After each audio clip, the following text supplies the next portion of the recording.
Alrighty, good afternoon and morning to all of our viewers. Thank you for joining us today for the fourth and very special episode of the Weekly Wrap by Tech for Fin, where we discuss some of the hottest fintech topics in the news in the past week, along with a new guest joining me every week, and we'll aim to do this in just 15 minutes or less.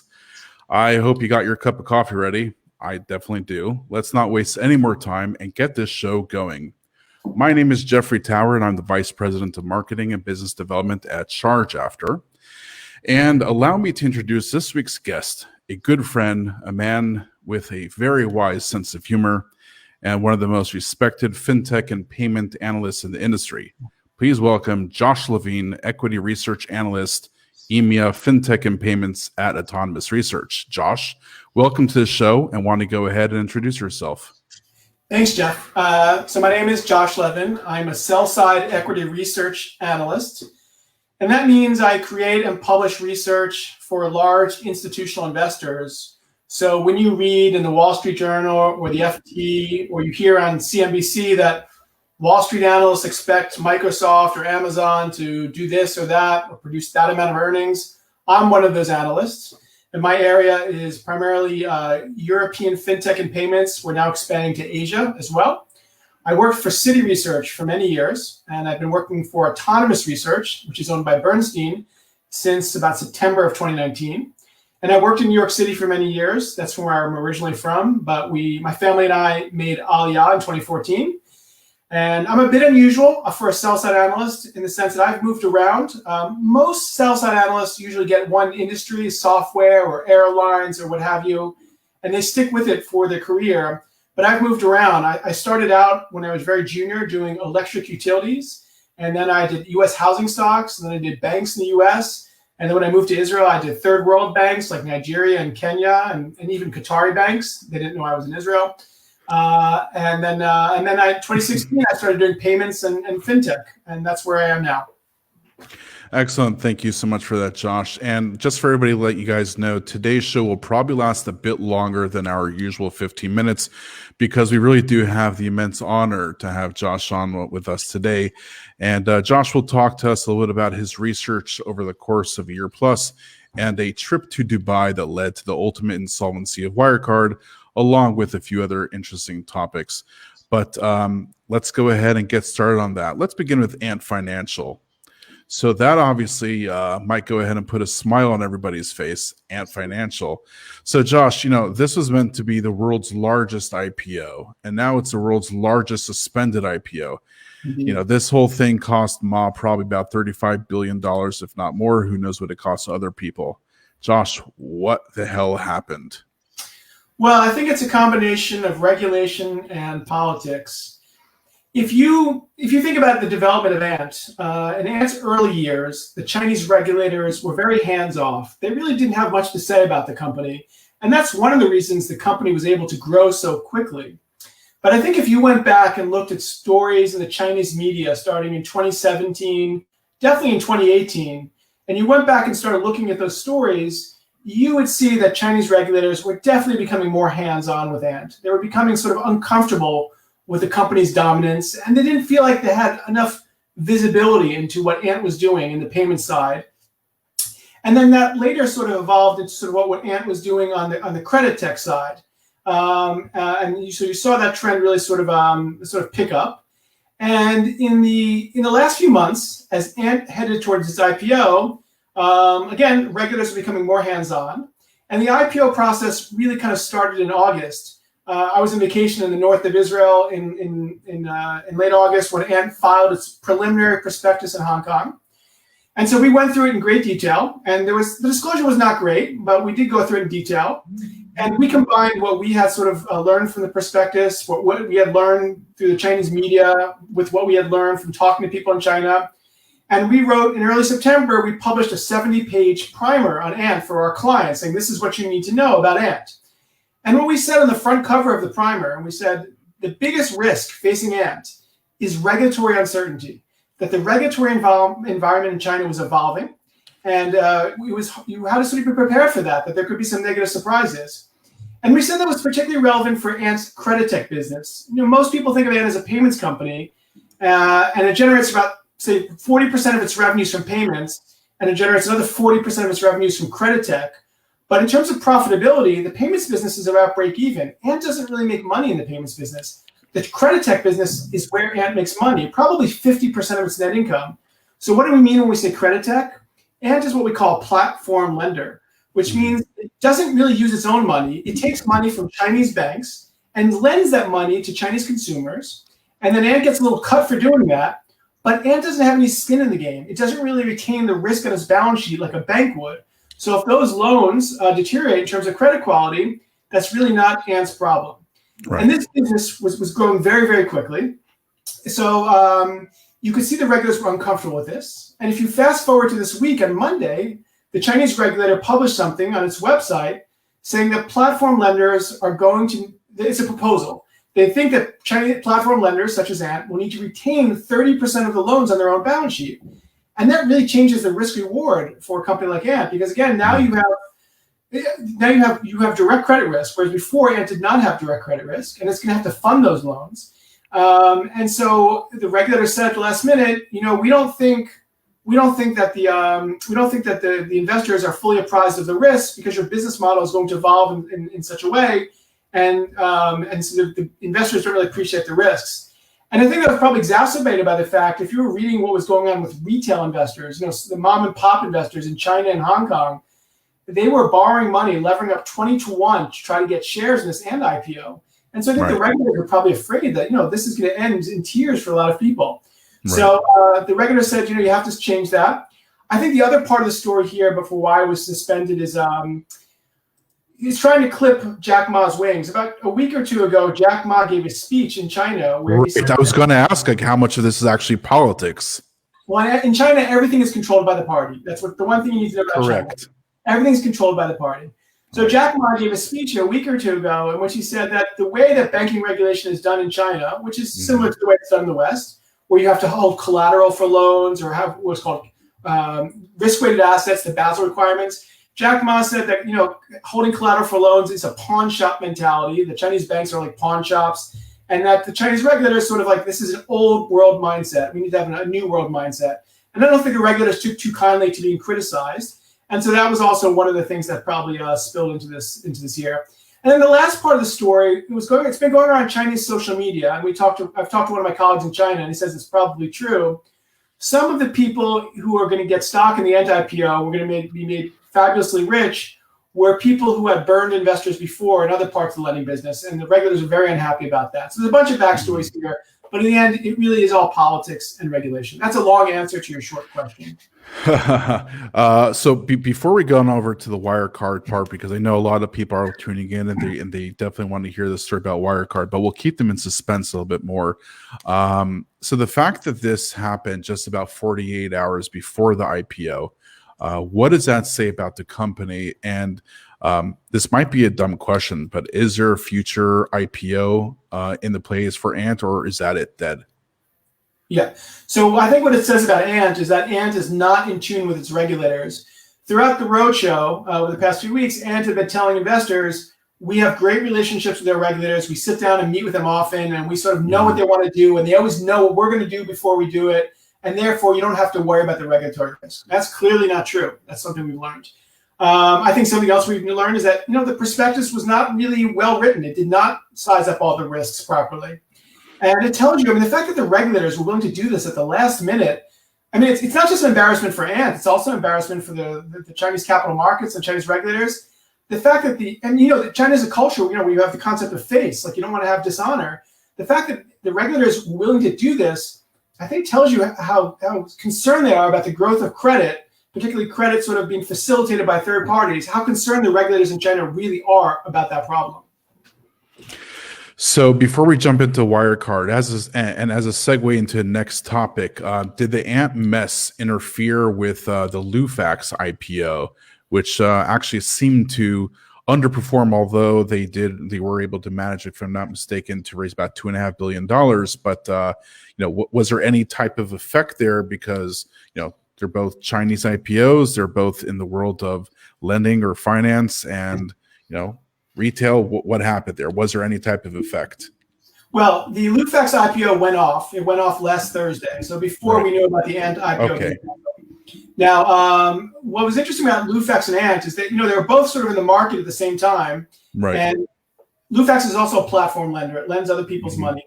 And again, Ant is going out telling investors, the regulators are going to be hands off. They're not going to require us to hold capital against our loans. And Lufax is telling people, actually, the regulators are going to require us to hold a capital against our loans. So you have these divergent stories in the market. So in terms of what's happened now, the IPO is priced. It wasn't, usually IPOs are expected to go up a lot in the first day. Lufax is down 5%. So it was not a well-received IPO. And then the day the Ant news happened, a lot of Chinese stocks sold off. I think Lufax was off about 11%. It's now back to about its IPO price. So has not been a great performer by IPO standards. Did you directly have any involvement in the IPO, or you're like yourself or Autonomous Research? Well, again, what we did is we wrote a primer. We went through the prospectus. We wrote a very detailed primer for investors to say, this is what we think of the company. And what we concluded is, Lufax is, what we said is that we couldn't really figure out what the company's competitive advantage was, because it's not, Ant is basically just sort of a machine, right? It's a computer platform that makes loans or payments. Lufax has some platform, but Lufax also has 65,000 salespeople who originate the loans. They call people and sell things. Wow. And you have to pay salespeople money. You have to pay them commissions. And so he said the cost structure is very variable. It doesn't really scale very well. So we were not particularly enthusiastic. So it's not really a surprise to us that the IPO didn't go swimmingly. All righty, great. And here's the part which everybody's been waiting for. I'm sure you've been waiting for as well. So you were one of the only sell-side analysts to realize that that Wirecard was a fraud. You started publicly expressing that view in February of 2019, almost a year and a half before the company filed for insolvency. So let's go through the story real quick. Give us an overview, and then we'll dive into some other questions. Yeah, so my interactions with Wirecard started in 2016. And I would say there were two phases to the way I thought about Wirecard, from 2016 to early 2019, and from early 2019 and on.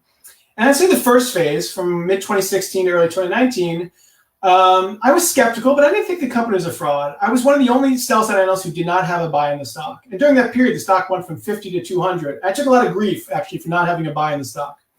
But the thing about Wirecard during that period is, I could never really understand how the company made money. And I always thought, I was in my MBA program when Enron happened. And I remember talking to one of my colleagues. Enron, wow, okay. But he told me, he was very smart, and he had been on the buy side, and he did not recommend Enron to the portfolio managers in the 90s when the stock was going crazy up. And he said I could never understand how the company made money. And I thought about him a lot, because I think it's sort of like it's negligence to recommend a company if you don't understand how it makes money. I thought Wirecard's public filings were full of gobbledygook, a bunch of doublespeak about convergence, and you would ask the company questions, you couldn't get straight answers. So I always thought it was sort of just BS, but I didn't think it was a fraud. And then in early 2019, the FT and the Financial Times, those guys, they're the real heroes of the story. They started to publish a series of articles, and the first articles focused on some fraud in Singapore. And Wirecard had a conference call and said it's all. They categorically denied the story. So not a word of it's true. And they basically, so you had two sides here. And a few weeks later, we found a court filing in Singapore, and that Wirecard didn't tell us about. But it turned out Wirecard was trying to sue the Singapore police to stop them from an investigation. And the Singapore police responded. And we read the response from the Singapore police, and we said we knew right away that with regards to the Singapore matter, Wirecard was just lying about everything, absolutely lying about everything. It was a fairly small matter, but we knew they were lying. And then as time went on, there were more allegations by the FT. And what we did is we really approached it from a few different angles. First, we did some forensic accounting. We did cash flow analysis. We tried to tie Wirecard's reported cash flow into what the company said, where the company said the cash was going. And we said, we can't find €1 billion worth of cash. We don't know where it's going. It's unexplained. So that was one big red flag. Another red flag is through public filings. We found a loan that Wirecard made. Wirecard made a loan to a company located, the headquarters were in Canada. It was incorporated in Florida. It was a company that originally was developing technology to help gold and platinum miners extract more gold and platinum, that abruptly gave up that strategy and bought a Russian payments business. Oh, wow. That already smells like fraud. Yeah. This thing has Russian mob written all over it. The Russian payments business was owned by two guys, one of which, if you Google around the Russian media, he was involved in construction material embezzlement. And then later on, we figured out through other filings that that Russian payments business had a Libyan subsidiary. Libya is not a big market for electronic payments. So, okay, this is very shady also. Then something else we did, we sort of looked at, there's an Israeli company, I can't remember the name, but you can go sort of see like where, for example, Wirecard is embedded as a payment method on various merchants. So we took Adyen and Wirecard because they're both supposed to be online. And Adyen, for example, said they have like 2,500 customers. And we found Adyen in about 2,700 websites. So that sounds about right. Wirecard said it has 300,000 customers, and we found Wirecard in about 1,000 websites. And a lot of them were porn and gambling, pretty shady stuff. Sure. So we said we can't reconcile what the company's saying. So we looked at Wirecard from a bunch of different angles, and none of it made sense. And there were so many red flags from so many different directions that I would say I started to suspect in mid-19 it was a complete fraud, and I think by late 2019 I thought the stock was going to be a zero at some point. It was just a question of when. So is that what made you so bearish? Is that like this information is what you made you become so bearish, or was there any more anything else that was prior to February 19 that went ahead and changed your mind on this? I mean, what else went on over there? Well, I think again, in addition to the analysis we did, we found former employees to talk to, right. And the former employees would tell us, they wouldn't say the company's a fraud, but like one guy said, I was there for 2 years and we could never make a sale. So we couldn't figure out who Wirecard's customers were. Okay. Again, when you talk to the CEO or the CFO, you couldn't get a straight answer. In fact, the last time I had contact, the company eventually cut me off. They wouldn't talk to me. Right. That was going to be my next question. Like, whatever happened with the communications in the company to you? Did they try to shut you up, and how did they also try to shut you up? Well, they just stopped talking to me. They wouldn't respond to emails. They wouldn't let me on the conference calls to ask questions. Mm-hmm. There's not a whole lot they can do to shut me up. What they did do to a lot of other people is I think they hacked their computers. They had people followed in London. There's some Financial Times stories about them following hedge fund guys. They're hedge fund people. I think there's some pretty bad dudes at Wirecard. So as far as I know, I was never subject to that. I think partly being in Israel made me a little bit safer. But when I did go out on the road, we did take some countermeasures once in a while when we left meetings to make sure we weren't being followed. But again, with Wirecard, it's one of those things where people look back now, they'll say it was so obvious, all the evidence was there. And there wasn't, at the time, a lot of people didn't see it, but looking back, it sort of looked like looking at the Enron story also. And there's a lot of information out there that leads you to believe that there's just something just isn't right here. So, Josh, I know you went to Dubai, and that trip is one of the highlights of your Wirecard work. Why don't you go ahead and tell us about your little trip to Dubai and how that really went ahead, and clarify the picture and how that ultimately also helped lead to the insolvency of Wirecard? Because I know you told me about this, but it's definitely an interesting story.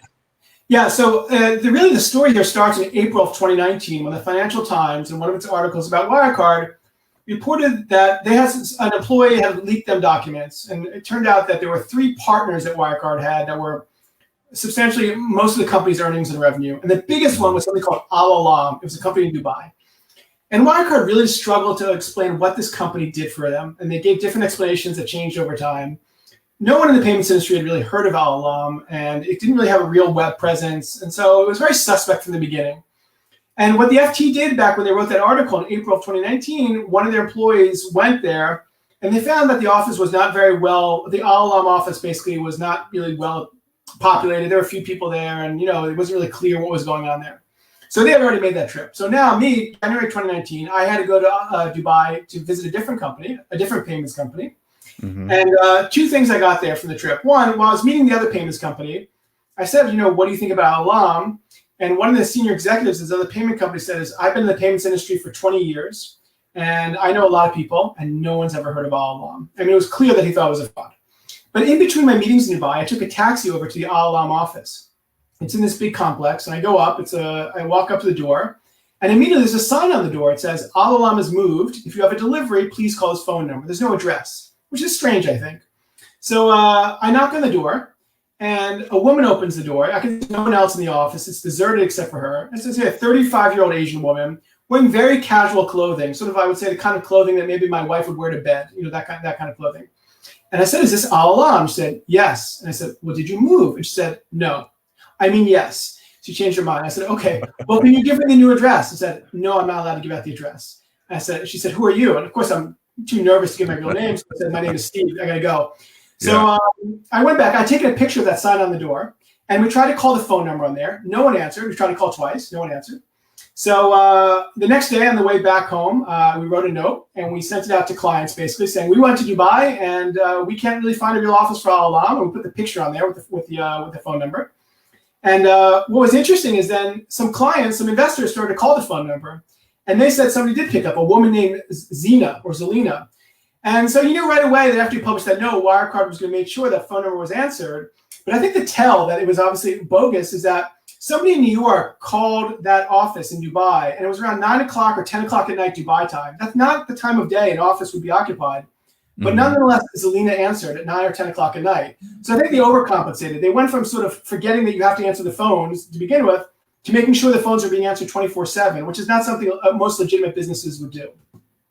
So that your trip over there to visit them in Dubai, that picture that you took, the research that you've conducted on Wirecard over the year and a half, 2 years, or sorry, since 2016, did that really go ahead and help paint the picture for investors and for other people in the industry that this is a fraud, or were there still people that are kind of like, I'm not entirely sure, I still need more evidence?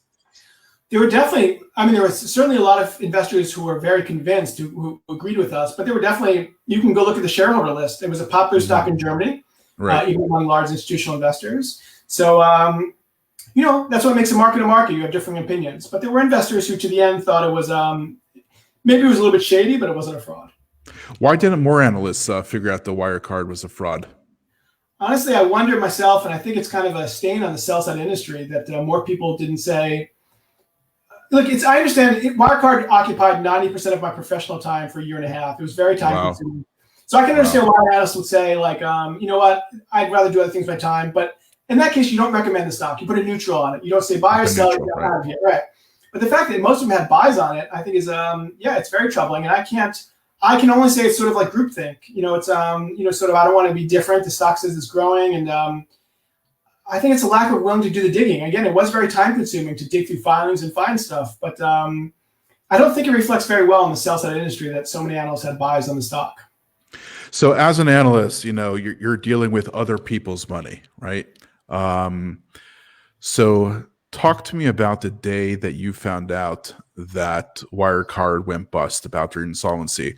Tell me about that day, and I'd love to also know about how it made you feel, and not just as an analyst, but also how it made you feel that, your research in part is what brought to the insolvency of this major mega corporation. So it was on a Thursday morning, June 18th. So I came to my office. Obviously, I couldn't really sleep. Wirecard was supposed to file its annual report that day. And they said it would be sometime in the morning. So I was in my office by 6:30 or 7 Israel time. And, in my industry, we use Bloomberg Chat to talk with one another. So clients in the United States, it's the middle of the night there, start opening chats with me, and clients in Europe are doing chats with me. It's kind of a therapy session because everyone's on pins and needles waiting for it to happen. I'm afraid to get up and go to the bathroom because I don't want to miss anything.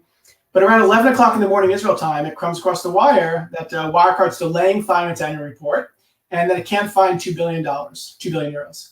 And so right away we knew it was game over. And the stock, I remember I went and screamed to my wife upstairs because she's been hearing about Wirecard for years. It happened. I knew it. I said, Wirecard can't find $2 billion. So then I really sort of spiraled very quickly. Wirecard was, tried to claim they were a victim of fraud, but they gave that up pretty quickly. But it was, on the one hand, it was obviously one of the highlights of my career, right? We got dozens of emails from clients saying great work. The CEO of the firm sent an email saying this is the example of the kind of research we do. So I knew it was a career highlight. That was on a Thursday. Over the weekend, I actually became very depressed because I realized it's all downhill from here. What am I going to do? And thank goodness Ant came along because Ant turned out to be very exciting also. But I happened to meet you that weekend in the park. By the way, for everybody, Josh and I are actually neighbors. Yeah. So I saw you that weekend in the park. We definitely had a conversation. Yeah. Yeah, no, but I was a little impressed over the weekend. I was like, how am I going to top this? So, but it was very intense, and it felt quite good, obviously. Interesting. Wow, that is fantastic insight, and really, thank you so much for sharing your story about Wirecard. Thank you so much for talking to us about Lufax and, of course, about Ant. I'm sure a lot of these topics are on people's minds, and we're on people's minds as well. But well, that's really it for us today. That's it for our time. Thank you, everybody, for joining us for episode 4 of the Weekly Wrap by Tech for Fin. Josh, thank you so much for joining us all today and sharing your priceless input on the hottest topics in fintech news, and for sharing your personal story and 3.5-year journey into looking into Wirecard. Really, it's fantastic work. And please, everybody, make sure to join us next week for episode 5. Same time, same place, same host, new guest. I've been Jeffrey Towers. Stay safe, everybody, and be well.